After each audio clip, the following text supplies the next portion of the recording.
There's an impressive variety of mounts available in World of Warcraft. Owning a rare or unique mount is a major flex, and players who have earned their fancy rides like to show off. They are obtainable through questing, reputation grinding, dungeons, raids, and certain promotions. Plenty of completionists collect them just so they can say they have the rarest mounts in the game.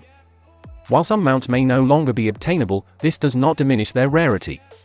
Percentages provided below are from data for Azeroth. Number 9. Swift Zulian Tiger. Obtained by 2% of players. The first raid instance to have mounts in the loot table was Zul'Gurub, which was first released back on September 22, 2005. Bloodlord Mandakir dropped the Swift Razashi Raptor, while High Priest Thakal dropped the iconic Swift Zulian Tiger.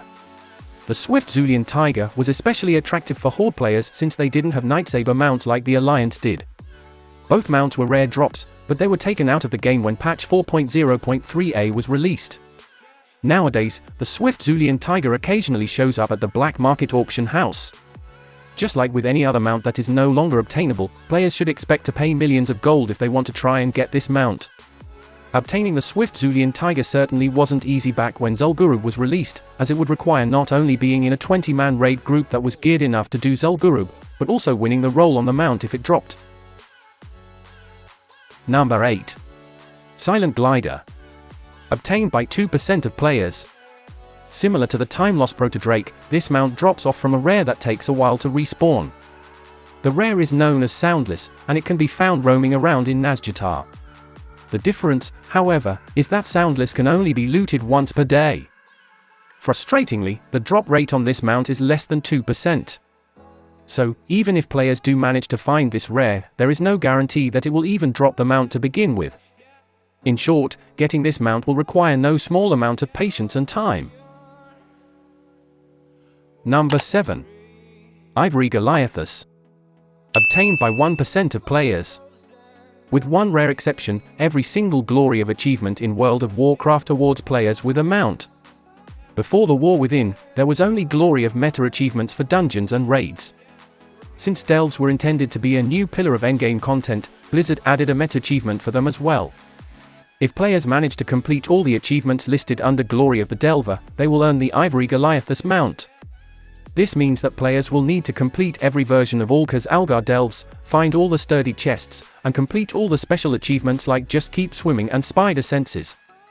Not only that, but players will also need to beat Zekvar on at least tier difficulty. With all of these steps required to get this mount, it is no wonder that so few players have managed to get this mount. Number 6. Black Protodrake. Obtained by less than 1% of players. Achievements were a big feature added in Wrath of the Lich King. While most achievements rewarded players with points, there were some that rewarded cosmetics, titles, and mounts. One such example was the Black Protodrake, which was earned by completing the meta achievement Glory of the Raider, 25 player. This required players to complete various achievements in Naxxramas, Obsidian Sanctum, and Eye of Eternity. When patch 3.1 was released, both the Black Protodrake and the Plague Protodrake were removed from the game. The intent behind this was to make sure these mounts stayed rare and prestigious, which they certainly did. The Black Protodrake and Plague Protodrake were only obtainable for 153 days, which is the amount of time between the release of Wrath of the Lich King and patch 3.1. Despite how much more accessible Wrath of the Lich King raids were at the start, only a handful of players ever managed to get this mount before it was removed. Unlike the Plague Protodrake, the Black Protodrake cannot be obtained through the black market auction house. Number 5. Big Blizzard Bear. Obtained by less than 1% of players. With every BlizzCon, there has been some sort of in-game bonus for players who attended the convention. For BlizzCon 2008, attendees received a code for this mount. Those who purchased the DirecTV coverage of the event also got this mount. Not only is it a cool-looking mount, but it also has an adorable Murloc tadpole who joins players on their travels. While this mount wasn't exactly hard to get, it was limited only to US-based DirecTV customers or those who could afford to travel to Anaheim, California where BlizzCon 2008 was held. For this reason, only a small percentage of the 11.5 million subscribers that World of Warcraft had at the time were able to get this mount. While unused codes for this mount can be found, they typically sell for $200 or more. Make sure if you're enjoying our list to hit that like button and of course subscribe for future content. Number 4. Magic Rooster. Obtained by less than 1% of players. At one point, every single mount obtained through the old WoW TCG could be considered rare. Through the trading post and promotional programs like Amazon Prime Gaming, several of these mounts are no longer as rare as they once were. Some TCG mounts remain exclusive to this day, and the Magic Rooster is one of them. The Magic Rooster could be redeemed from a code that was on a card called El Polo Grande . Once the code was redeemed, players could take the mount and sell it on the auction house if they wanted to, as it wasn't bind on pickup. Nowadays, it is rare to see the Magic Rooster show up at the auction house. Source aside, this is the only chicken mount in the entire game. While there was a promotional event in Taiwan that allowed players to get this mount, that offer never reached the EU or US versions of World of Warcraft. Number 3. Prestigious Blood-Forged Courser. Obtained by less than 1% of players.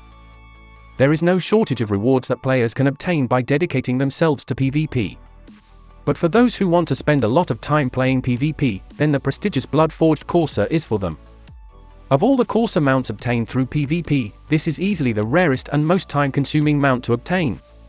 It takes a lot of honor to reach level 500. In order to level up honor, players must earn 8,800 honor from various PvP activities like Arena and Battlegrounds. So, if a player started from scratch and went all the way to level 500, they would need to earn 4,400,000 honor to acquire this mount. With just casually playing PvP, it would take several years for players to get this mount. Even for a hardcore PvP player, getting this mount is no simple task. Number 2. Black Chiraji Battle Tank. Obtained by less than 1% of players. When Temple of Ankh-Raj and Ruins of Ankh-Raj were added to World of Warcraft in patch 1.9, Blizzard did something truly unique. These raids were not available from the get-go, and players had to complete a server-wide event to open the gate that barred entry. Both Alliance and Horde had to gather massive amounts of resources as part of the war effort. But that was just one part of this event. In order to open the gates of Ankh-Raj, one player needed to complete an insanely long quest line to rebuild the Scepter of the Shifting Sands. This was not an easy quest line, as it required the support and backing of a guild capable of clearing Blackwing Lair and beating numerous world bosses that spawned as part of the quest line. With the Scepter of the Shifting Sands in that player's inventory, a new quest would appear at the Scarab Gong in Ankh-Raj. The reward for this quest was the Scarab Lord title and the Black Chiraji Battle Tank, the first legendary mount ever put into the game. Once this quest was completed, it was only available for 10 hours. During this time, anybody who had managed to get the Scepter of the Shifting Sands could get the Black Chiraji Battle Tank. Once the 10-hour event had concluded, this mount became unobtainable.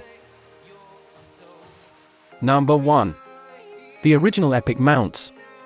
Obtained by less than 1% of players. If there is one mount that is almost never seen, it would be the original epic mounts that launched with World of Warcraft. Using Black Knight Saber as an example, these faster mounts could only be purchased once you had reached level 60.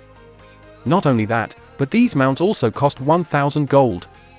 This may not seem like pocket change in modern World of Warcraft, but back then almost nobody was that wealthy, and it would take a very long time to get that much money. Ultimately, Blizzard removed and replaced these mounts with armored mounts in patch 1.4, which was released on April 19, 2005. World of Warcraft was released on November 23, 2004. Essentially, players had a little under 6 months to get a character to level 60 and save up 1,000 gold to purchase this mount.